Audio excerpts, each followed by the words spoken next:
তুমি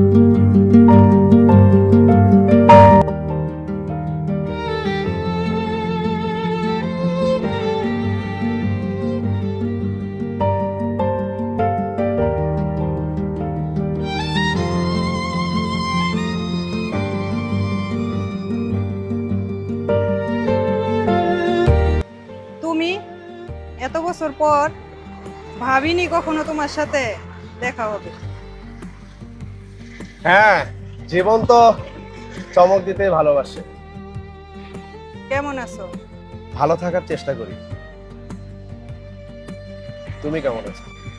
আমি ভালো আছি, বাচ্চা কাচ্চা সংসার নিয়ে বেশ আনন্দেই আছি।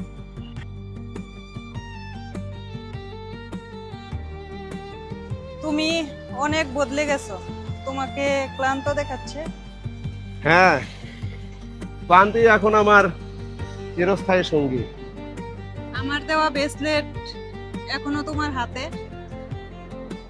হ্যাঁ, স্মৃতির পাতা থেকে সবকিছু মুছে গেছে অনেক আগেই, কিন্তু এই ব্রেসলেটটা আজও রয়ে গেছে। কি হয়েছে তোমার মধ্যে? আগের মতো সেই ব্যাপারটা নাই? জীবনটা সহজ ছিল না কখনো, এখন তো আরো কঠিন। পরিবারের দায়িত্ব, বাবা মা অসুস্থ, আর সংসারে তো অজস্র ঝামেলা লেগেই আছে। দিন শেষে নিজের জন্য কিছুই থাকে না।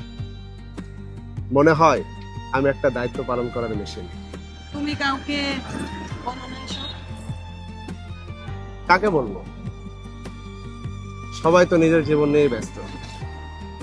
আমার কথা শোনার মতো সময় কি সবার আছে? তুমি সব সময় এমন ছিলে না। আগে তুমি স্বপ্ন দেখাতে, আশাতে। স্বপ্নগুলো এখন ইএমআই এর বিলের নিচে চাপা পড়ে গেছে। তবুও তুমি লড়াই করছো, এ তো কম কিছু না। আমার এক ছেলে ক্লাস 4-এ পাশের স্কুলেই পড়ে। ভাবলাম ওকে রেখে এদিক দিয়ে একটু হেঁটে আসি। নাম কি রাখছো? আসি। অনেক সুন্দর নাম। আমার একটা মেয়ে ক্লাস 3-তে পড়ে, ওর নাম স্মৃতি। ওর ভবিষ্যতের জন্যই আমার এই লড়াই। হ্যাঁ, লড়াই তো করতেই হবে, আমার জন্য না হোক সন্তানের জন্য। জানো, আমি মাঝে মাঝে ভাবি যদি তখন। বাদ দাও না, যদি এসব দিয়ে জীবন চলে না। তুমি ভালো আছো, সেটাই ভালো। তোমার সাথে দেখা হয়ে ভালো লাগছে, কিন্তু আবার এভাবে দেখে খারাপও লাগছে। আমার গল্প শুনে কেউ খুশি হয় না, তবে আজ ভালো লাগছে কেউ অন্তত শুনলো।